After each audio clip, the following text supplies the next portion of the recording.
Hey, folks, happy Wednesday. Hope everybody's doing well. So this week, I got somebody from the community who's been heavily involved in the community.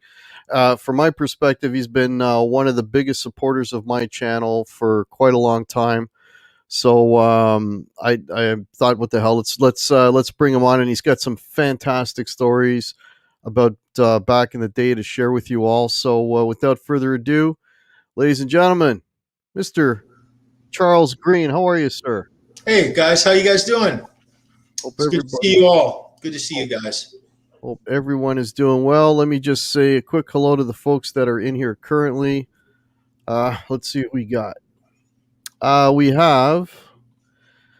Okay, I don't know what's going on with this now. Technical issues. Okay, so from what I can see, we got Zach Thong, Ed B is in here, James Severin, welcome, Cushman, New York City. Excuse me. There's Music Therapy Laz. Sandra doing her amazing, amazing moderating duties. There's Six String Brian, Rick Hefner. How are you? Brian, how you doing, bro? Rick. Rick Hefner. Yeah. Cool. So welcome everybody. Yeah, going to be a good conversation here. Charles is a fountain of information. So, and there's Half-Ace. How are you?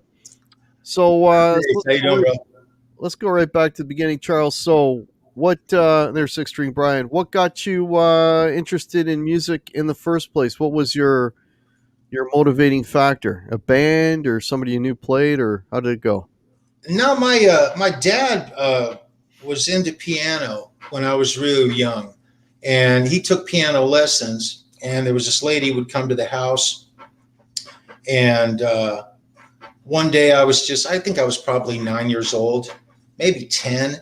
And she asked me if I wanted to learn how to play piano. And I was really hesitant about it, but I said, yeah. My parents were kind of pushing me into it. So I took about six years of formal classical piano lessons at an early age. And, but I always wanted to play guitar, and I wanted to play drums, and I wanted to play bass. The thing is I didn't have any of those instruments, and my parents were real straight-laced. They were super duper straight-laced people. And so for me to even get a guitar in the house was kind of a stretch. But I had an older brother, and he gave me an acoustic guitar when I was, I guess, maybe 13 years old. And he taught me about 6 chords, and he taught me how to play the boogie woogie on it. And so I played it for a while and for a few years, and I learned how to play a basic guitar. But by the time I hit, high school, the age of maybe 15, 16, I finally got my hands on a bass guitar. And I hooked up with a couple of friends in school, and we had a little band. We played, and we played a few parties. After a while, we got good enough to play some parties. And we played some old Rush tunes and some AC/DC and some Zeppelin, rock and roll. Yeah. And I had I bought a Rickenbacker just to imitate Geddy Lee. It was a black 4001, I guess you would call it, Rick. Yeah. And our stereo bass, I had no idea what I was doing with it. I never utilized the stereo feature in the guitar. I don't know if many people do, but I played it for a few years, and then I fell out of it. I got out of it. I got into other things, and I let it go. And by the time I was old enough to, I was just getting out of high school, probably, I guess maybe it was about a year after high school. I Mhm. graduated in 79. So halfway through 80, um, I ran into my buddy Jeff, and that's when I started working, doing security jobs, working for West Security in California. And so, yeah, yeah, that was my musical start, but I kind of left it behind. And it's funny enough because uh, about a year later, I was sitting in a dressing room at the Whiskey, and I was strumming on a guitar, and I was playing a C and a G and an A and a D, and Mhm. Robin Crosby reaches over and takes the guitar from me and flawlessly pulls off that Kansas "Carry On My Wayward Son." He played that just Wow. flawlessly, and he says, "That's how it's done, buddy." And he gave me back the guitar, and so I didn't touch the guitar again for quite a while. And no, I'm joking, but yeah, I wasn't. I can play piano a little bit still, but I fell out of all those things. I just about 10 years ago, maybe 12 years ago, I started playing guitar again. I Mhm. went just head over heels straight into it. I had an old Strat and an Epiphone Les Paul, and I bought a Laney GL50. I still have the head GL50 amp, and I got a 2x12 cabinet, and I literally went on YouTube and I Googled how to play lead guitar. Literally Right. what I did. And so all of a sudden this stuff starts coming A up. million things pop up, Well, yeah. I tried a few things and I hit brick walls immediately, wanting to do more than I had the ability to do. And so I started literally how to play the blues. Is where I ended up. Mhm. And I started playing guitar, learning how to play the blues. And so went from learning the basic root chords, I guess you call them, and Yeah. I started applying bar chords and learning where to navigate up and down the neck to find uh, where all the different boxes were. And so that's where I'm at now. I'm a product of YouTube guitar, straight See, up, that's literally. a very common story, the leaving it and then coming back to it. I mean, Yeah. when I was in my early 20s, I was playing professionally and I was playing every weekend, like three, four nighters, two nighters, See, that's what I love about you, Hack, right there, man. nonstop, right? And I did that for like Awesome. 4 years straight. Actually we played in California. I did a gig down there, Really, and where in California? uh, a little town called Chino. I think it's called Really, Chino. Yeah, really. yeah. I Wow. played. Okay. I played New Year's Eve in Chino in '90. Wow. Oh God, I was probably '93 or '94, something like That that. is so cool. That is so. But yeah, but then the kids and life and everything else, and then I stopped, and I was pretty much anybody that would ask, I'd say I was retired. I kept a couple of guitars. I sold my gear, PAs, like everything. I was done, right? Because I went from that to playing in a rock band. I went from making a lot of money to no money. you know, Excellent. Excellent. because I wanted to be in a rock band and rock, because I was Yeah. playing in like a wedding type band before, making tons of money. Then I wanted to play rock, and there's no money in that. Anyways, but that wasn't why I quit. It's just the kids and life and whatever. And and then I stopped. And oh man, how many years is it now? It's probably maybe 11 or 12 years now. No, some maybe 10. Some like, anyways, Mhm. Mhm. my younger brother, who's an amazing musician, one day on a car trip convinced me to start playing again. And how he got me off my ass was he said, "Look," because he was in a band at the time. He calls me, we're talking about it, and then like a few days later, he phones me up and he says, "Hey," says, "I got a gig in a month. You're playing rhythm guitar." I didn't even know how to. I couldn't even play a C chord at that point. It was brutal. I kid you not. I played practice for 4 to 6 hours a day, not only relearning how to play, but Excellent. also trying to learn Yeah. 30, 40 songs, whatever it was. It was all, and it was all the band. All they played was like early '90s. Like the band was called the Nine O's. Okay. So we were playing like all that '90s, stuff. So Sure. like Pearl Jam, like Yep. Yeah. Oasis, all those bands that came out around that time, and man, but that got me off my butt, and then I've been into it ever since. So I've been playing now, and I'm playing more now than I have in, I don't know, 20 years. So, but Wow. yeah, everybody's got that same kind of story. So you were around in the early '80s in that whole California scene. So you were Yeah. seeing like what later became known as, I guess, the hair bands. You were seeing all that at its start, like really before it Well, became the big thing, right? there were. Here's what music there was. There was new wave. New Right. wave was strong in the early '80s. It was still a big deal. You had punk. Punk was huge in the early '80s. Huge bands like, and in fact, I was on a show. Are you familiar with the Plasmatics at all? Oh, definitely. Really, Yeah. Plasmatics? Okay, because they were a slash punk metal band. Okay, and they appealed to both genres and everything in between. And uh, I was on a show, and Paul Marshall was making an analogy about Lemmy and a story about Lemmy. And I told a story about the Plasmatics, and as I got to where the story really got good, I stopped and I drew back and I didn't tell the end of the story because I Well, we thought, got to hear it.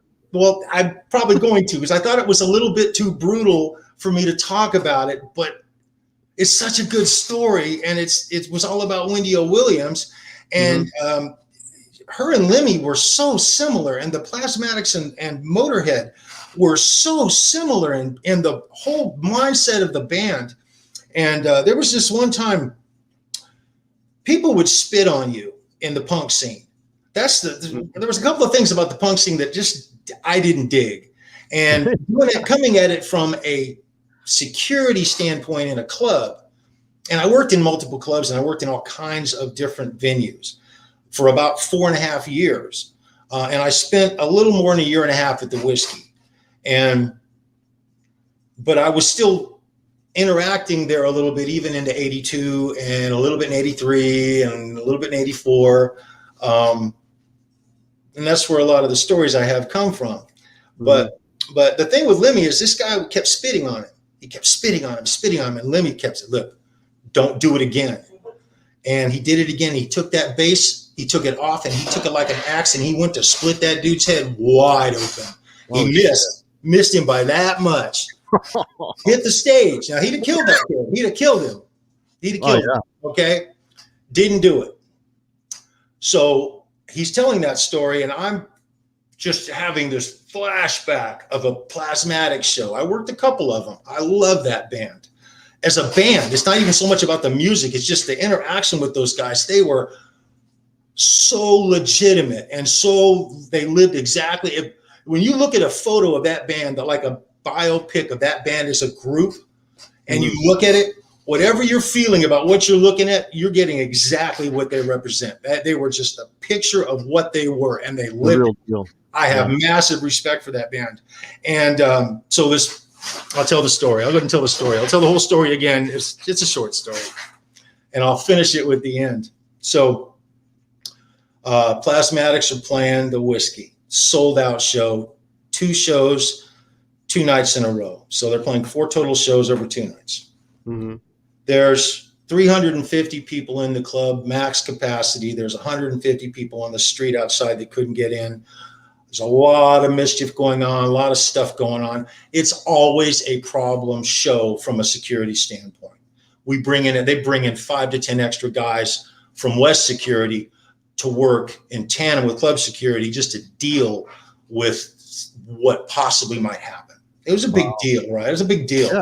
And so Plasmatics are in their dressing room, and it's showtime. I have the clipboard. It's time for them to go on. I walk to their dressing room door. I knock on it 3 times. I hear the words "come in" from a lady. I open the door, and Wendy O. Williams is standing there in a pair of lace-up granny boots with 6-inch heels, completely naked from head to toe, with black grease paint here and there. Right. She's got a mohawk, Yeah. signature mohawk, and then Right. she's got a horn, leather thong to her head, coming out of her like one prong horn, Holy and shit. the blackest eyeliner you've ever seen. Now, what I wanted to do, physically, when I walked in, and my eyes wanted to pop out of my head, and I was just like, oh my God. And she's a very beautiful girl. I mean, this was just, I didn't expect it, but I had been there for a while, and I had seen some stuff, and I was seasoned to the point where I had a poker face, Hack. I had a poker face. Right. I did not flinch. I looked her up and down one time, but I didn't go back down. I went right eye to eye with her at that point. And I'm just waiting for her to open her mouth. I look up and over her head and her bass player. And have you guys ever seen the Plasmatics? But I loved her bass player. He was such a freaking character. He was so cool. Was that John Beauvoir? Was that John Beauvoir? Yes, yes. Yeah. Such a badass, man. Yeah. And so I look up and they're all standing there, and they're all ready to go on stage, right? And I said, "You guys ready to go?" And Wendy says, "We sure are." And she grabs a cape off of this little stand and she throws it around her. And we all walk to the stage, right? Mm-hmm. She gets to the stage, she takes the cape off, she's there, and all of a sudden I'm concerned because the cost of getting caught full nudity on the Sunset Strip in 1981 was a big deal. Okay. Well, yeah. The club would be shut down. They'd pay 10 grand in fines at least. And it had happened from time to time. It's something that we learned to deal with. Okay. Mm-hmm. Strip was edgy. Okay. And in 1980s, in fact, it's always been edgy. Right. Whiskey A Go-Go has gone through a lot of changes over the years, but their original club was Go-Go Girls in Cages. Right. Around, and it was that's where the go-go part comes from. Right. Yeah. And so it has a sort of almost a Playboy club kind of a reputation. Mm-hmm. And I'll tell some stories over the future, however long, that'll open up to some of those things, some of the buildings. Mario Maglione. In fact, let me finish my story with Wendy Williams. I'm sorry. So they get on the stage and they're playing, and I'm standing there, and all of a sudden I hear a boom at this door. There was a steel door down this little flight of stairs that opened out onto Clark Street, which is a side street up mm-hmm. the hill on the corner, because the whiskey's on the corner. Sunset Strip's right here. You got Clark Street. The crew guys used to live right up the hill, about 150 yards, like right up there on the right-hand side if you're looking up the hill. And I open the door, and the fire marshal and the deputy fire marshal are standing there at the door. Oh, shit. Well, we're maximum capacity. The streets are massive full. They're going up and down all the clubs. They did it once every couple of months. Mm-hmm. I was used to it. Here's what I did. There was 50, 60 people backstage, but you couldn't see them because they either had to be out of the hallways, they had to be tucked in the back alcoves, they had to be here and there. I didn't let anybody stay on the stairs. So those two guys who were old, didn't dig rock music, certainly didn't dig punk music, and didn't dig the Plasmatics at all. Right. They didn't make it 3 steps into the place. They left. Okay. Uh-huh. I dodged a major bullet. Everyone dodged a bullet. That's where I stopped my story before. Okay. All right. Now here's 3 minutes later. 3 minutes goes by. I'm enjoying the show, and all of a sudden Wendy stops the show. She's screaming and cussing and swearing. She's pissed, just pissed, Hack. Excuse me. And so I walk from where I was up to this balcony, and I'm overlooking down onto the dance floor where the mosh pit was. And it was a full mosh, man. It was absolute ridiculous. And she's saying, I got a spitter. Back to a spitter, talking about a spitter like Lemmy, oh, okay. Right? Okay. Now remember what Lemmy did, okay? Yeah. I look and I see Charlie and Randy, these 2 other bouncer guys that I worked with, who I love. And if you hear this, you guys, I love you. They're about 40 feet down on the floor, right at the edge of the mosh pit. And I had my flashlight and I shined it in Charlie's eyes. I got his attention and I said, hey, I said, got a spitter? And he goes like this. He goes, I got him. And he had the guy, and they were about to go take him out. Right. So Wendy screaming, yelling. Becky had the lights up. The house lights were up. Okay. Band was sitting still, dead, right? Mhm. She goes, 1, 2, 3, the band, bam. The band fires right back up. The house lights come down. Everything's normal again.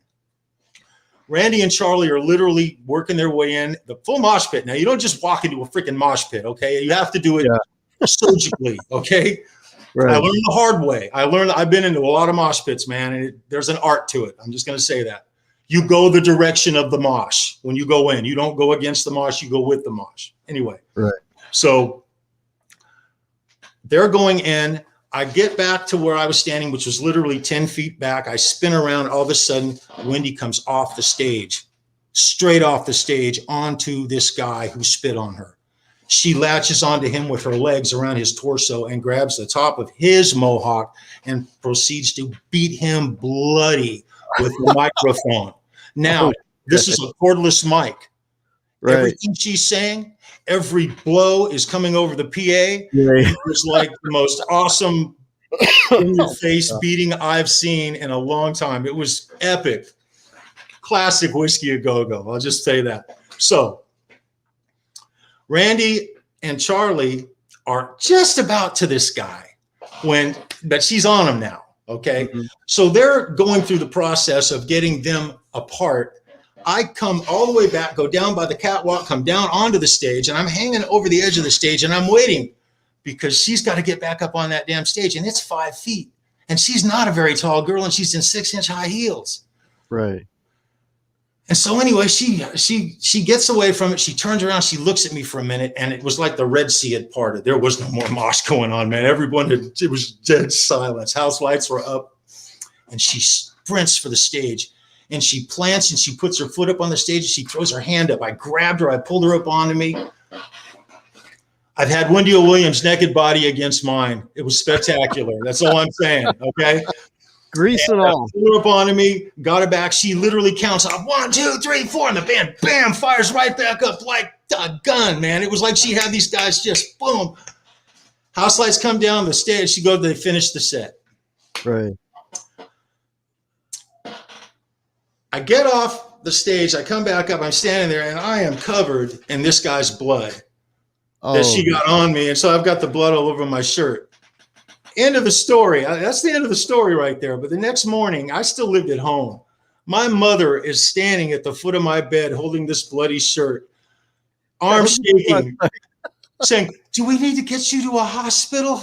Honey, are you okay?" And I was horrible. Mom, it's not my blood. Don't bother me. I'm sleeping. Literally. There you go. So that's a plasmatic story, man.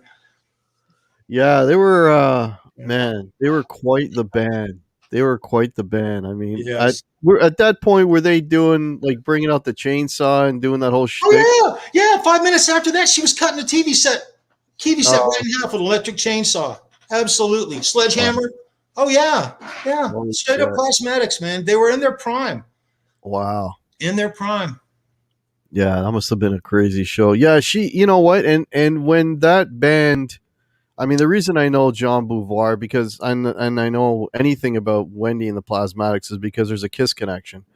Because when she put out her solo album, Wow, Yes. Wendy Williams, right?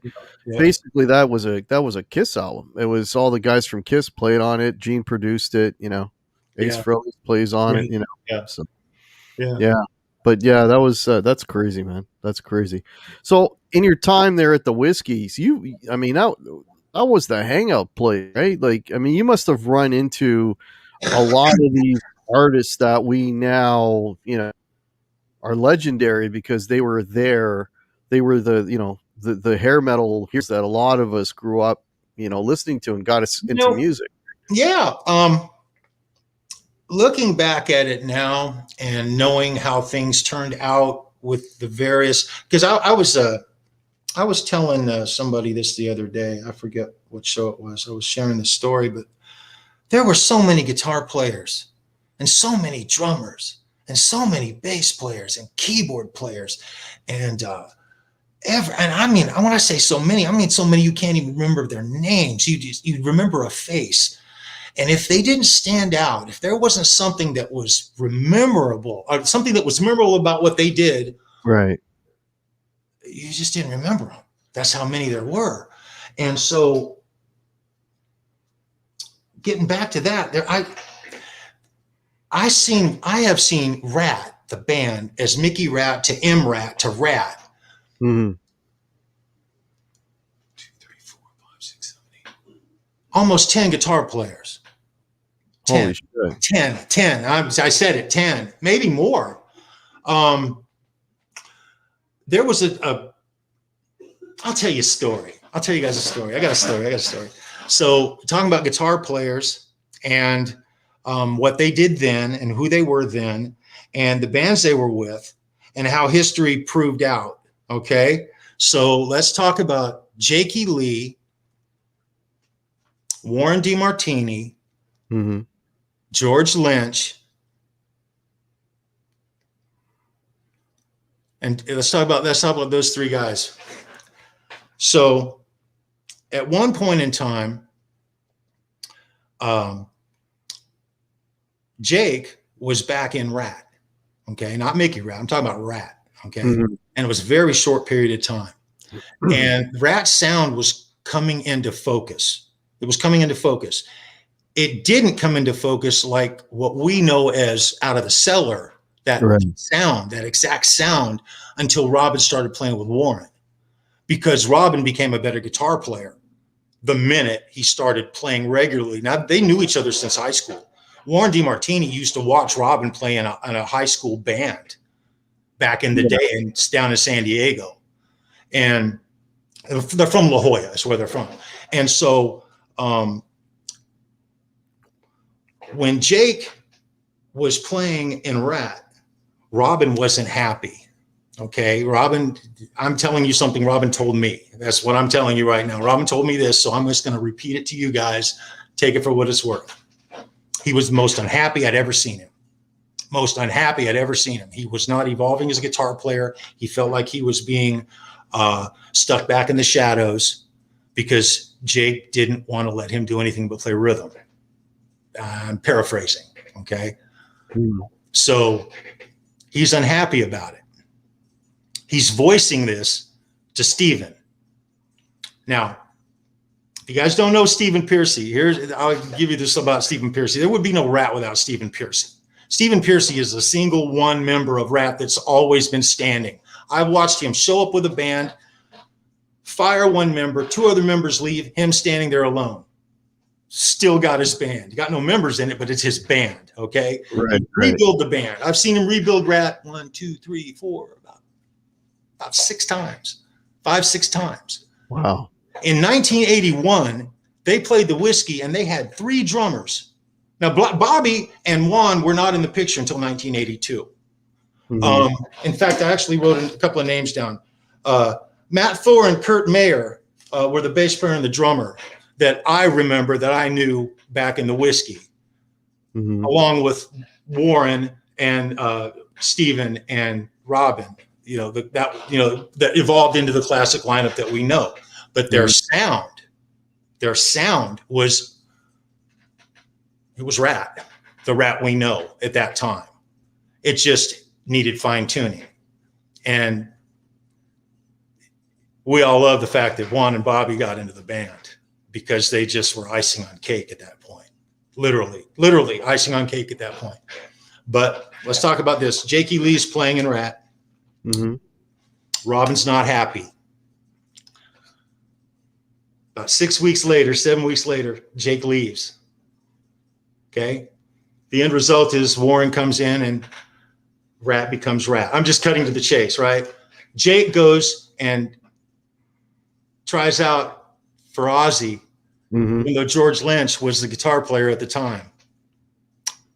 If Robin had not been disappointed and made such a stink about the fact he was so disappointed with Jake, to Stephen, because he said it to Stephen, he was telling Stephen about it, and it was in Stephen's ear, and Stephen and Robin go back. They go back way further than Jake, and Robin, Warren, and Stephen knew each other back in high school days. They knew each other from years before. Well, So if I'm not mistaken, Jake and Warren were buddies. I believe they also were roomies. yeah. Everybody knew everybody on the Strip, by the way. That's the Right? thing. Everybody knew everybody, and everyone knew what was going on with everybody. What I'm saying here was common knowledge on the Strip. It's not like I had some, everyone knew this, okay? But get a load of this. So if Jake didn't leave Rat and didn't go, because they had a sound. They were working pretty good. I don't think he would have ended up leaving. And if he didn't, he wouldn't have tried out for Ozzy. He wouldn't have ended up being Ozzy's guitar player. Warren DeMartini would not have gone to Don Dokken. And all of that would probably not have happened the way, it would definitely not have happened the way it did. And I can't imagine Dokken without, because I've actually heard Dokken without George Lynch back in his band before. And now, if I'm not mistaken, didn't George Lynch basically have the Ozzy gig and then Jakey took it from him? Jake had nothing better to do because he had left Rat, and he tried out for the audition. Him and his girlfriend showed up. They went to the audition and they tried out. And George got fired almost on the spot. Yeah. But had that would not have occurred. No, I hear what you're saying. Like the whole, it wouldn't even happen. And Robin went from being really upset to being the happiest I'd ever seen him. Literally, the happiest I'd ever seen him. We were good friends. We were pretty good friends. I befriended him almost immediately. There's a few people. See, I have a connection. My girlfriend, we got engaged. I was engaged to her for about 2 years. Her name is Gwen, and she had a best friend named Susie, and they were cocktail waitresses on the Strip. They'd been in a few different clubs, and they knew everybody. And there was this large group that we kind of ran with. So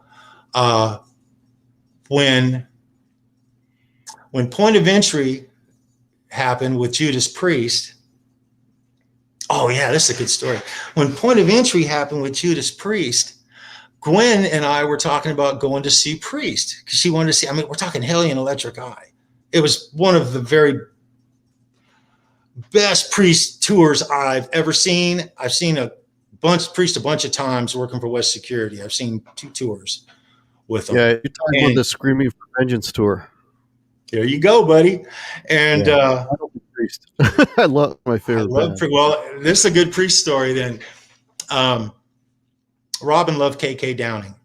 He absolutely loved KK Downing. He emulated his style from being a young kid and watching KK Downing play guitar. We ended up here's how the story goes. I get tickets. I get 4 tickets. They're 16th row at the I believe it was the Long Beach Arena in LA. That was not LA, but it's LA Harbor, Long Beach, California. And it's on the 16th row, right in front of KK Downing, left-hand side as you're looking at the stage, right on the aisle. And she tells me that Susie's coming. And I said to her, Susie, isn't Susie dating Robin? And she goes, yeah. I said, so Robin's coming? She goes, I guess. I said, cool, right? So we're sitting there at the concert, and here comes Robin and Susie out of backstage. They both have all access passes, cool. And they come up, they sit. So we watched the concert together. And so I double dated with Robin. That's cool. I wear that badge with honor. And after the show, we went to Pioneer Chicken, had dinner. It's an LA thing. And but the next night I worked for West Security, and I worked the show the second night. So the second night I'm working, and when I worked for West, I usually had a pretty good position when I worked. They would put me somewhere usually close to the stage, but not always. Like at the US Festival, I was a half a mile or a quarter mile from the stage, keeping fence jumpers from jumping the fence. No glamour there, right? You just mentioned US Festival, so we got to go there. But okay, let's stay where we're at right now. Yeah, that's cool. And so it's all good. And so anyway, the next night is coming up, and Robin's there. All the guys from the crew are there. A bunch of guys there. Everybody's there. And at the end of the night, I'm down at the front of the stage with my buddy Ron that we worked together at West. They always put us together. And the manager for Judas Priest walks up to the edge of the stage and he kneels down and he says, hey, and he motions for me to come over. And he goes, listen, man, he says, I'm shorthanded and we got to get this tractor trailer loaded. And he looks over his shoulder back up at the stage and he goes, I'll give you guys $200 each if you come and help my boys break down all these marshals. And I looked at Ron and I looked up at the stage and I looked at him and I said, hell yeah. And so I spent the next 2 hours breaking down the electric eye freaking stage. I put my hands on every 412 Marshall cab there was and loaded them into tractor trailers. That's my favorite part of the whole freaking gig, man. I walked out onto the stage, literally, the band wasn't, they were gone, long gone, but the Harley was still there. Yeah. But it wasn't where you see it. It was down, back in the back. And they were basically breaking the stage down, but I got to walk out onto that stage and look out into the arena from the stage right after stage time so that everything was still intact. And that memory of being up on that stage in front of those cabinets is one of my all-time best. One of my best memories. That was for me. That was Priest at their prime, right there. Oh yeah, they're as good as they ever got. But during the show, talking about Robin didn't take his eyes off KK Downing. Didn't take his eyes off KK, and he leaned over and he says, KK, man, KK like that. I say, fuck yeah, just like that. And I'll give you a challenge. There's a little challenge right here. Watch 3 Rat videos, watch 3 Judas Priest videos, and freeze KK and Robin, and you'll see where he got his style from. He didn't copy him, but he emulated him big time because he was literally his favorite. And the position that he had as a guitar player was extremely the same thing as KK Downing's position in Judas Priest. And KK was not allowed, but KK would also do lead guitar work that would complement one another between him and Glenn, just like Warren and Robin, almost identical. And Robin was a better guitar player. The minute he met Warren the minute he started playing with Warren, he knew Warren, but the minute they started jamming together, the timing of everything's just what amazes me when I look back at it. Robin was always a great. I've told you the thing about him playing that Kansas thing on the guitar, just spot on playing it. I mean, no amp, just right there, boom, boom. Yeah. And he was wonderful then, but 6 months from then, he was even better. He was much better. He didn't really get the credit for his ability as much because he was overshadowed by Warren. Yet at the same time, Warren was the best thing for him, if that makes any sense. They were wonderful together. Wonderful. If you want to draw that parallel again, with the guitar players in Judas Priest, Glenn Tipton, he's the guy. When you say Judas Priest and you say guitar player, most of us are, we think of Glenn before we think of KK. Yeah. Not that KK didn't play any solos, he did, but the sort of the signature solos and the main heavy lifting usually went to Glenn Tipton. Yeah. When I think of great rhythm guitar players, I think of Rudolph Schenker from the Scorpions, and I think of KK Downing. Not so much in Priest. In Iron Maiden. In Iron Maiden, not so much because they all sort of hold the same role as far as lead guitar players go. There's really no rhythm guitar player in Iron Maiden, but there is in Priest. Well, they got 3 guys now. Back when it was Dave Bowie, they split it pretty evenly. Yeah. Wow, man. Yeah. So I got to ask you about the Ozfest. Do you have any stories about backstage or the bands or any of that? Or no, I'll be honest with you. The US Festival was a 350,000 people event. The stage, when you look off the stage, you look and saw people for a mile of people. It was a nut house. Okay. I heard a lot of great music. I did a lot of walking. By the time it was over, I was worn out. I patted down on entry. 50,000 people over a couple of days. It was a security thing for me. It wasn't about fanning or even bands at that time. Right. I was really into the security thing. I did it for a few years, and I did it for a couple of companies. West Security, Western Event Services today, is their formal name, and I did SES, Southern Event Services. And between those guys, I for about 4.5 years, I worked. If it was a major concert and it was in California, I was offered the chance to at least go and work it. You know, I went down to Jack Murphy Stadium on several occasions. I did the Stones. I did the Who. I did everybody. Zeppelin. Oh, the Holy Grail. Yeah. Listen, I met Ozzy. I got to meet Ozzy. I fanboyed big time. I tell that story with pride. I love Ozzy. I don't dig Sharon too much, but I love Ozzy. And yeah. Ozzy Osbourne, man. Yeah. Well, do you have an Ozzy story you want to share? Or? I've told it a couple of times. I can do other news stories. I love Ozzy. I saw Ozzy at a Saxon show at the Whiskey. Saxon showed up one day and they took the place over. They just took it over one Friday afternoon about noon. Louis calls me at home. He says, "Hey, I'm going to need you to get here early. Can you get here early?" And I said, "Well, yeah. What do you want?" He said, this fucking band from England. That's what he said.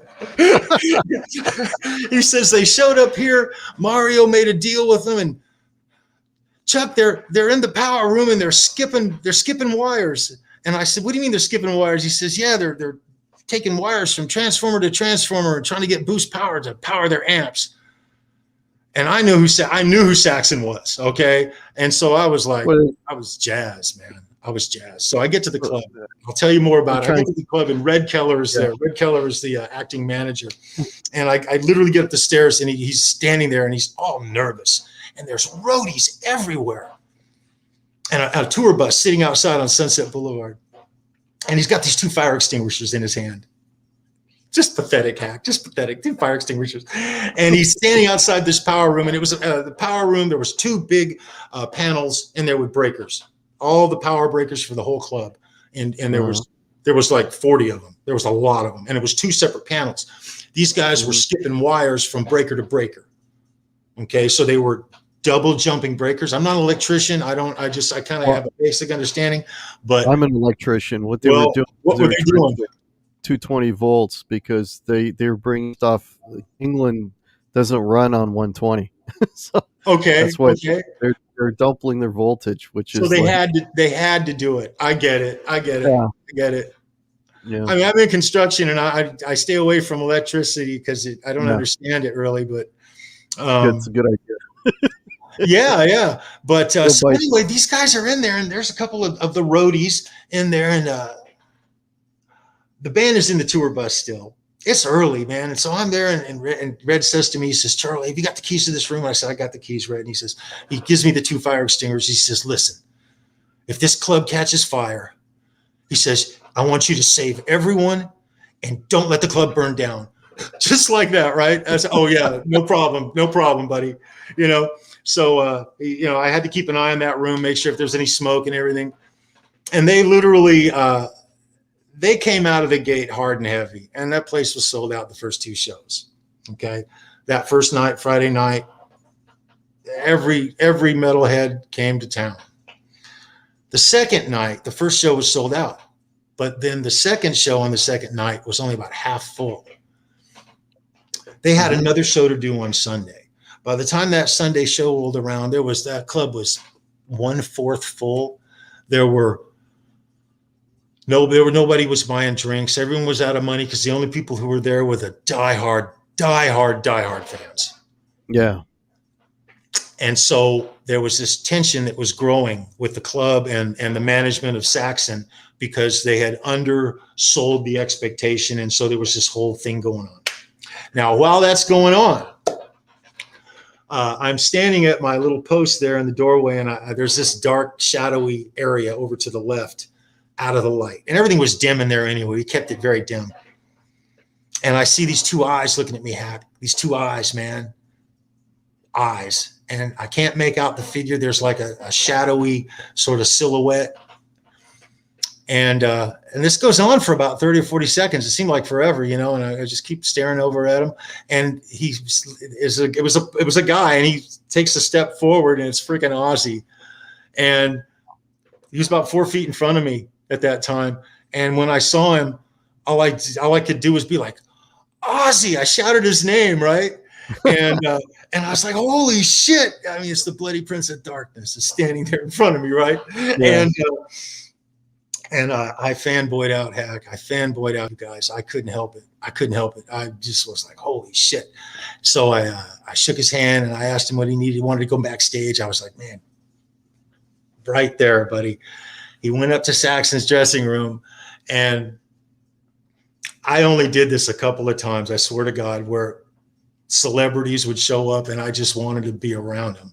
And so I was trying to figure out how I could get in Saxon's dressing room plausibly. I could walk right in. I had brain to do whatever I needed to, as long as they weren't, but I needed a reason. I was playing. And so it's Ozzy, man. It was Ozzy. So I come up, and I there was a liquor delivery, as I believe what it was. They were bringing some booze up to the room for him. And so I went up, and I went in with the booze delivery, and I kind of was a fly on the wall. I just kind of walked over to the side, and the Whiskey A Go-Go #1 dressing room has it's on the corner. The dressing room literally is right over the stage, which is right on the corner. So if you're in the dressing room looking out, there's windows that go along the side of the building, and then they come 45 degrees around the corner. And so if you're standing there, you can get the most awesome vista of Sunset Boulevard you've ever seen. At this time, there's on the kitty corner, right across the corner on top of the building, is a huge billboard, 60 feet long, 30 feet tall. I mean, huge billboard. And at that time, it was Diary of a Madman, the album cover.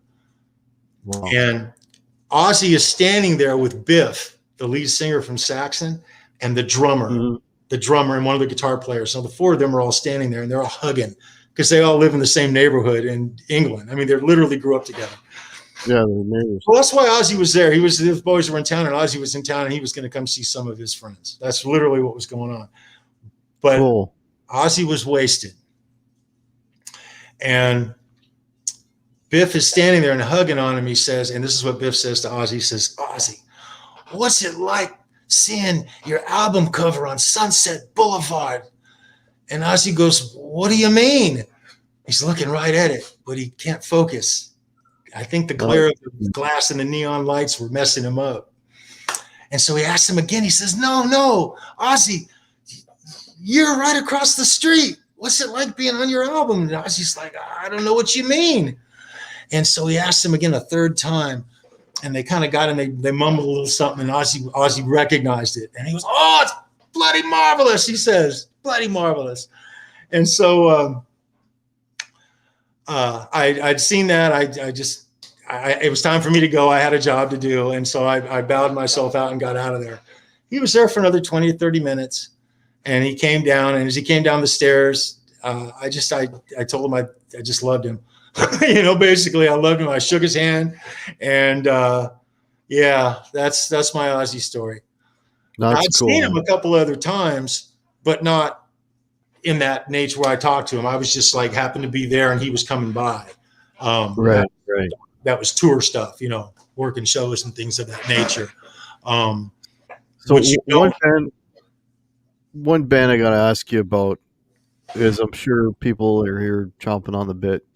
I ask you about Motley Crue. Any run-ins with them? Any experience with Motley Crue? Well, any stories? Motley Crue, Quiet Riot. It breaks my heart to see Vince nowadays.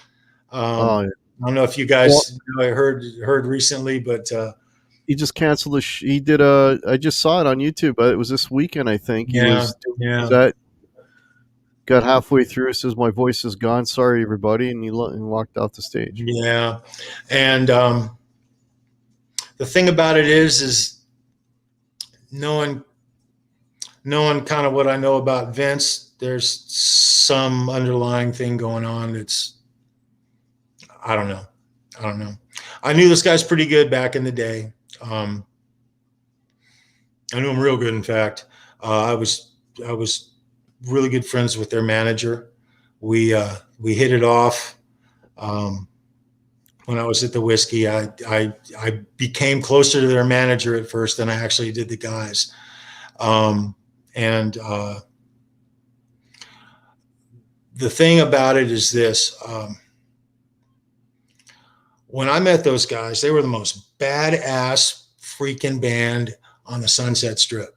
They were untouchable as far as a rock band. They were so tight, so together. I remember the first time I heard them play. I walked into the stage. I went up to the dressing room, said, "Guys, it's showtime." Boom, boom. It was the first time I'd ever heard. First time they ever played the whiskey when I was there.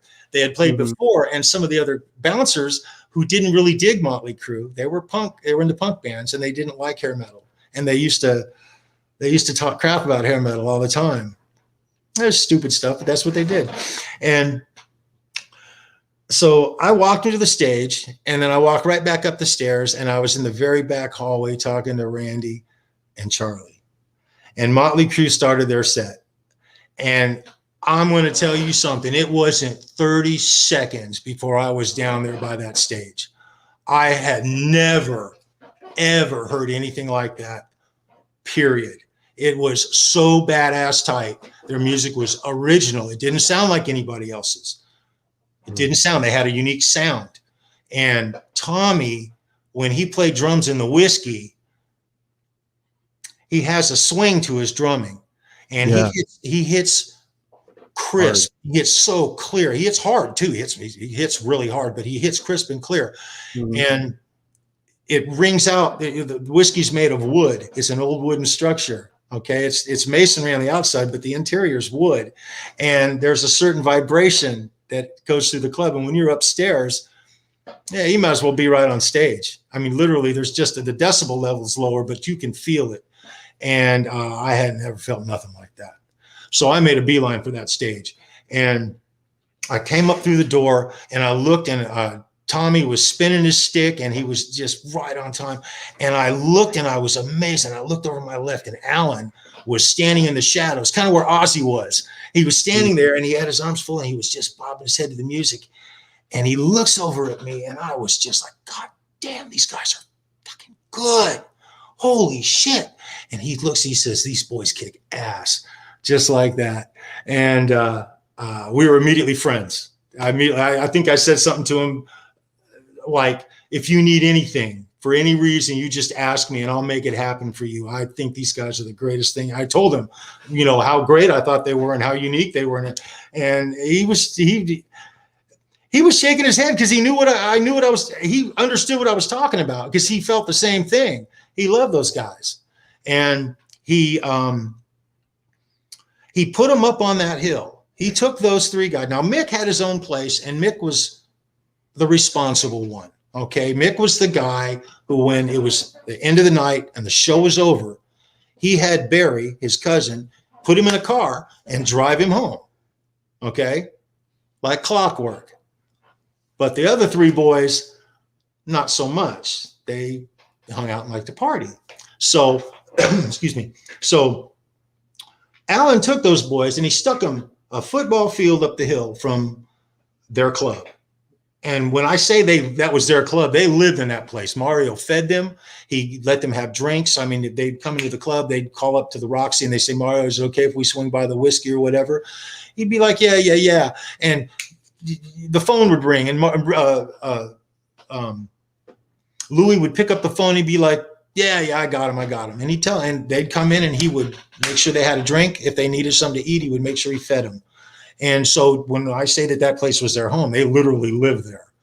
And and when Vince got in trouble up at the Rainbow Club, they had some girlfriend troubles. I'll tell you a couple of girlfriend stories in a minute.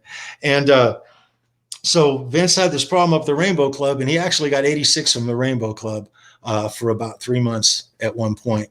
I'll give you the short story. One of his girlfriends, he said it was his ex-girlfriend. She caught him with another girl. She got a can of mace, and she maced him on the stairway at the Rainbow Club.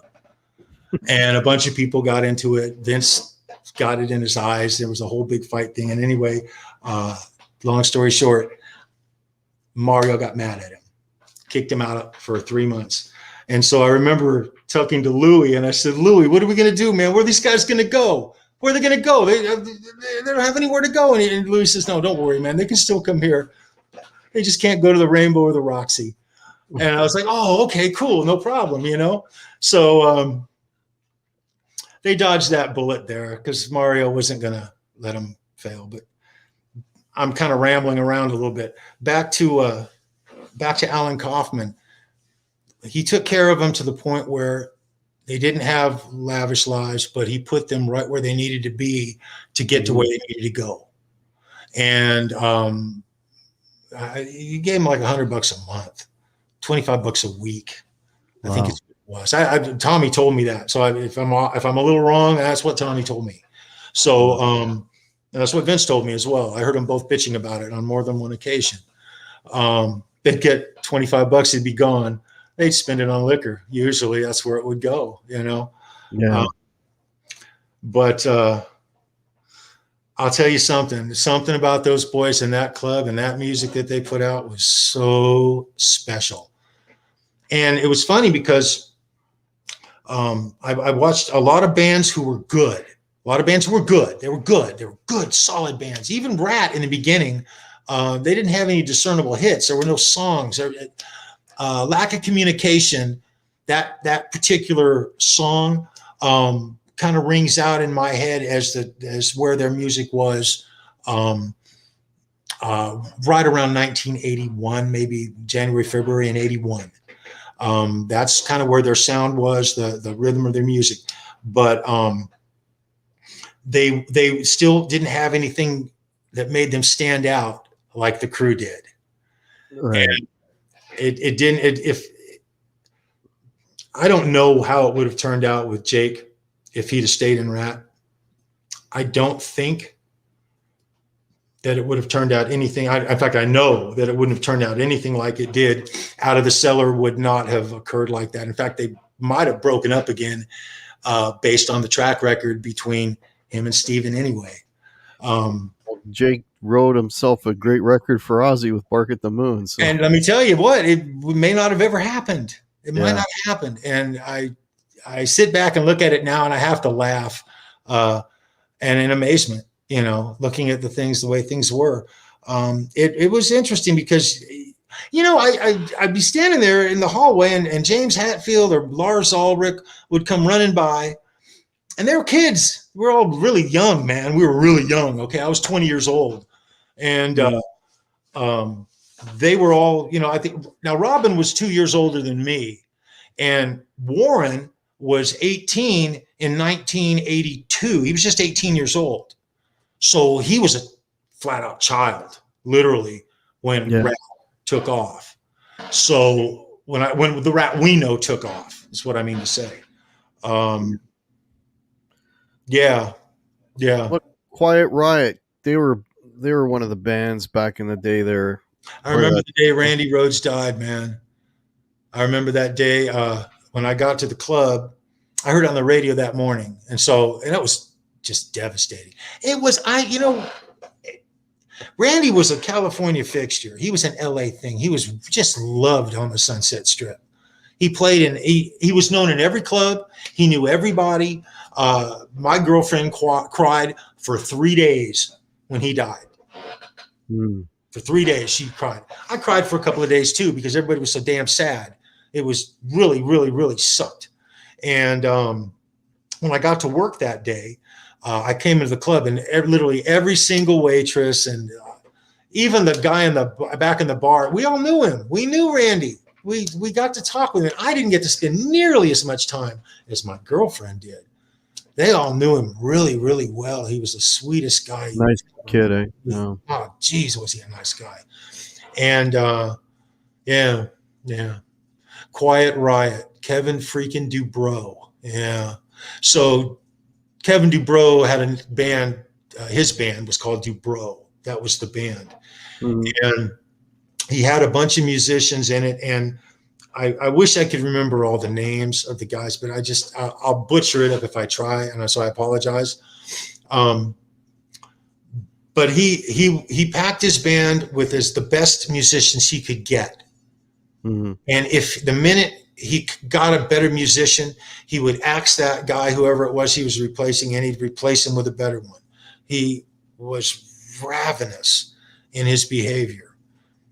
And to the point where, and I'm just repeating kind of things that I heard from people who knew him even better than I did. And I associated with him a few times. We were never real friendly, but we got along.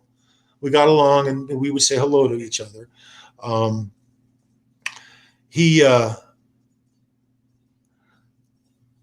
came in one night. They did a weekend, and Dubrow was booked with the Crew, and so it was interesting. It wasn't on Friday night. They did a Saturday Sunday deal, and so the boys, they never played on Sunday. The club was usually not even open on Sunday, but for this thing, it was a Saturday Sunday. It was kind of weird.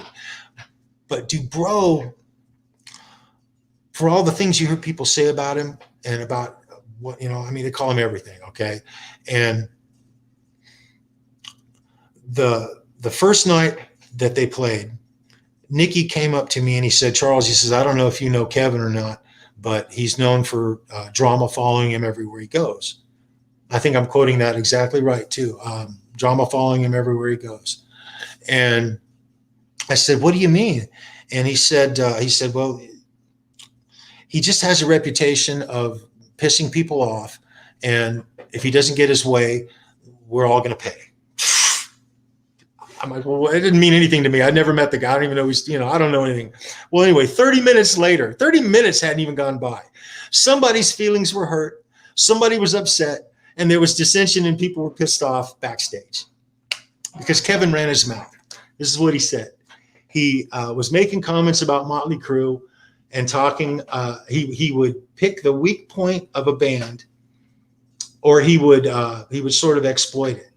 So when he would be on a bill with another band, he would say something about a member of that band, right? And it would kind of try to tear him down a little bit to build himself up. And the only reason I can say this is because I watched him do it, and I watched him do it on more than one occasion. But this particular night, Motley Crue had been up for a couple of days. They were a little burned out. They were not very sharp. And Dubrow was sharp as a tack. And he had a setup. That boy could sing. Okay. After all the crap you hear about Kevin Dubrow, damn, could that boy sing. He had pipes that were amazing. And he could just fire that shit up at will. Okay. And he had a good band. He was playing some old Quiet Riot songs. Randy had passed away. He was playing Quiet Riot tunes. He was playing some original songs he had, and his stuff was pretty good. It was tight, and he did a good job. He was good, and so they came and they went head to head with Motley Crue, and that's the first time I'd ever seen the boys that nervous. Mick was nervous. Wow. Tommy wasn't nervous at all. Tommy wasn't nervous at all. Vince was nervous, and Nicky was real nervous about it. And I could just tell because the vibe was not the same. The vibe wasn't the same. Well, the end result of this was at the end of the night of the Sunday night, the Crew, these guys are good now. And so in their sleep, they were pretty good. And I would say that if you were actually going to rate these shows, Motley Crue did come out on top, but just barely. And it was a miracle. It was a flipping miracle. And it was only because they had such a massive fan base that loved them, that stood behind them, that they pulled it off, literally. And Kevin, but if you were to ask Kevin Dubrow after that night, he'd say we blew Motley Crue out of the water. Okay. Yeah. And I think I even heard him say something to that effect. At the end of the night, Nicky was coming down the stairs, and I grabbed his bass guitar from him. He had it in his case. He was walking, and he was getting ready to walk up the hill. And he had been up for a couple of days, and he was burned out. I mean, he just was. And he was straggling, man. Was he straggling? And so I grabbed his bass from him, and I said, come on, man, let's get you home. And we walked almost all the way up that damn hill. And that hill's steep. Let me tell you, it's a steep ass hill. And he's wearing heels, right? Oh, dude. And Yeah. you got to climb the stairs to get up into the apartment too. It was just shit. It'd take it out of you. And so, but anyway, we were talking going up the hill, and I said to him blatantly, and this is exactly what I said to him. I said, you know, Kevin Dubrow and his band almost handed you guys your ass on a platter tonight. And he kind of stopped for a second. He looked at me, and I said, but they didn't do it. They just almost did it. And you guys need to watch that, because he's a badass motherfucker. And that's what I said. Kevin Dubrow was absolutely a vicious, mouth like an alligator individual. However, he was one of the most talented lead singers that ever came through that place when I was there. And hearing him sing was wonderful. Hearing his band play was wonderful, but hearing his backstage stuff was really a bummer. It was a drag. Now, who was in that band at that point? Was Rudy Sarzo around and Carlos? No. Here's what he did. None of the members of Quiet Riot. Frankie Banali was there, though, right? Yes. Yes. He's always been there, I think. Yes. But nobody else was. Rudy wasn't there. And I'll tell you the Carlos Cavazo story if you want. He went up. There was a band called Snow, and Snow was a regular band at the Whiskey. They played at least once a month on Heavy Metal Night. They would once a week. It was Heavy Metal Night. I think it was Thursday night at that time, and they would play once a month. And their lead guitar player was Carlos Cavazo, and he shined like a diamond. I say this, I've said this before. He was a standout guitar player on the Sunset Strip. He, in a sea of guitar players, he shined like the sun. He was so good. And I didn't realize what Kevin was doing, but I'd seen Kevin a couple of other shows. He was scoping Carlos out to recruit him into Quiet Riot. Poaching him. And so one night, Snow, and I didn't realize this was going to be their last show ever. He showed up at the backstage door, and he had a suit with him. And when I say a suit, he had a record guy. We called them suits, executives. They stood out like a sore thumb. They didn't fit in. They didn't dress like anybody else. And you would see them from time to time. He showed up at the door with this guy. He said, "Hey, Chuck, can we get backstage? I want to talk to Carlos." And I said, "Yeah, sure, Kevin, no problem." He walked right up to that dressing room. They knocked on the door. They went in. They came out 3 minutes later, a couple of 3 minutes later, and went down the end of the hallway to the back bowels of the upstairs, back where they could have privacy. And they came out about 3 to 5 minutes later, and it was just all hugs, hugging. Kevin walks by me. He might have even given me a wink. And they went down the stairs. The lead roadie for Snow, came out into the hallway, and he was like storming up and down the hallway, and he was mumbling to himself. He was very upset. I said, "Dude, what's wrong?" And he goes, "You don't do that. You don't do that." And I said, "What do you mean you don't do that? What? He goes, "You don't come into someone else's dressing room and steal their lead guitar player." Wow. And so I'm doing the math in my head now.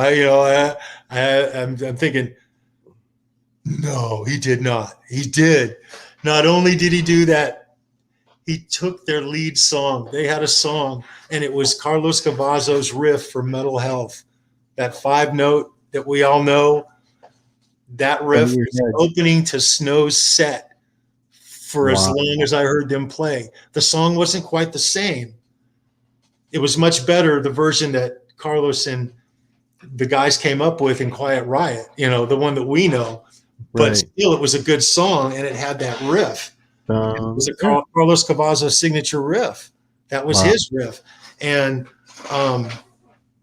after watching that happen, I had, at the time, I couldn't believe he had those kind of balls to do something like that. It was the most vicious thing I'd seen a band do to another band. I mean, it was really, really like a low blow, you know. But Sounds like look what we got out of it. Look what that act of viciousness and to get Carlos and to do everything he did. Look what he gave us. I mean, I got to tell you, I remember I was telling Fruitcake Tony this when I was in I was driving down the Pacific Coast Highway in Manhattan Beach when the song came out, and Mental Health came on the radio for the first time. And I heard that and I said, man, I've heard that before. Where have I heard that riff?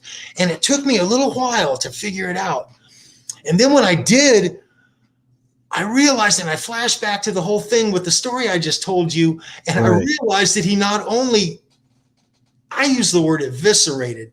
That band never played again. That was their last show. He took their lead guitar player, he took their opening song, turned it into $1 million hit.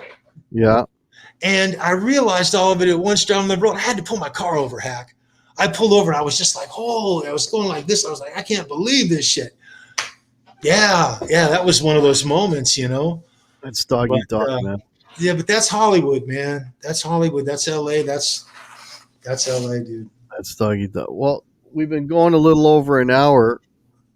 I don't know how much longer you want to hang. Hey, I love talking to you, and thank you, you know, for having me on and letting me run my mouth for a while, man. Thank you for being on. I told you before, I've said this, you're probably the most humble guy on YouTube, and I say it with absolute candor. I love your channel. I love everything about what you do. I think you are an absolute fantastic guitar player. I hear a little bit of Ace, and I hear a little bit of Billy Duffy in everything you do, and that's okay, buddy. Okay? Because you make it your own. And wow. Yeah, you're awesome, Hack. Absolutely awesome. I'm blushing over here. Whatever. I'm not good at taking compliments. Get over it, buddy. That's all I'm saying. Thank you very much. Appreciate that. Yeah. So I normally at this point would say if you want to follow Charles, there's a link to his channel below, but Charles doesn't have any content on his channel. But wait, before we went live, Charles was promising to buy a whole bunch of gear in order for him to be able to put content on his channel. So there will be stuff coming up on Charles' channel because Charles is a guitar player as well. And so we all look forward to that. And whenever you get that going, I want you to come back on and we'll get all nerdy on the gear. I would love that. That would be awesome. That would be great, man. That'd be very cool. That'd be very cool. So in wrapping up here, a couple things. First, I want to thank folks for checking out the show tonight. You guys are awesome. If you want to help support the Guitar Hack channel, below I have a 15% off all my Teespring merch. So that's everything except hats, because I can't do a discount for the hats. It's a different company. They have their own discounts that they use. So I can't, but I can put a discount on all my t-shirts and hoodies and mugs, everything but the hats. So there's 15% off till Father's Day. That would help the channel a lot. Also below, there's a PayPal. That would help the channel. And if you don't follow me on Instagram, the Guitar Hack group, the Facebook group, all of that, all those links are below there as well. Next week, I'm doing a show with Brian Spalding, who I saw here earlier in the chat. He was emailing me earlier, and he will be coming up on the show next week. And he got same stories as you, LA Strip. You're like early 80s. He's late 80s, early 90s. Love it. So he's got a ton of stories, and and there he is right there. You need to have Charles on for parts 2, 3, 4, and 5, and 6. That's oh, you're such a rocker, brother. Excellent. Yeah, Charles will be back. So actually, this is the part 2 next week of Brian, because I had Brian on before, and he had all kinds of stories. You know, he's I love Brian, man. I love Brian. He's played with a lot of people, and So we'll be doing a part two with Brian Spalding next week, 8 o'clock live. So check that show out. We'll do. And this Saturday night at 10 p.m. Eastern, I will be doing a live show, solo show. My usual Saturday night hangout. I'll be playing some guitar and talking, and I've got some announcements I need to make as well. So that's all coming up Saturday at 10 Eastern. So, Charles, I want to thank you. This was awesome. It was great having Thanks you for on. having me, guys. I love all Love you what guys we in do. the chat. You guys rock. Yeah, you guys rock. So hang tight, Charles. I want to wish everybody a great rest of your week. And hopefully we'll see you this coming Saturday night at 10 p.m. Eastern. All right. Take care, everybody. Cheers. Take care, guys.